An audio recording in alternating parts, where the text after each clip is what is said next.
নমস্কার। আজকে আমরা have has object plus V3 এর মানেটা হচ্ছে আমরা ঠিক করে বুঝে নিতে চাই। করিয়ে নাও, সারিয়ে নাও, বুঝিয়ে নাও ইত্যাদি ইত্যাদি। এখানে দেখো নাও, নি, নেই। তাহলে আমি নি, তুমি নাও, তাহারা নেয়। তাহলে এরকম আমি কাজটি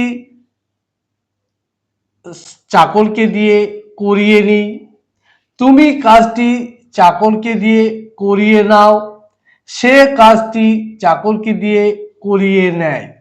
তাহলে বুঝতে পারছো যে ক্রিয়ার শেষে অর্থাৎ ভার্বের শেষে যদি নাও, নি, নেই তাহলে একটা ভার্ব থাকে, তাহলে সেটা আমাদের এই ফরমেশনে আসবে, that is have has object plus V3। Have has object plus V3। এসো আমরা ফরমেশনটা বানিয়ে ফেলি।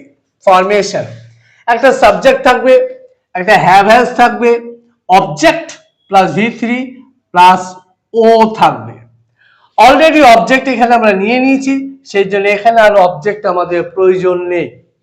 নাও আমরা কিছু এক্সাম্পল দিই। Okay, now you have the sum solved by the teacher. তুমি স্যারকে দিয়ে অঙ্কটি করিয়ে নাও, তুমি স্যারকে দিয়ে অঙ্কটি করিয়ে নাও। I have the work done by the servant.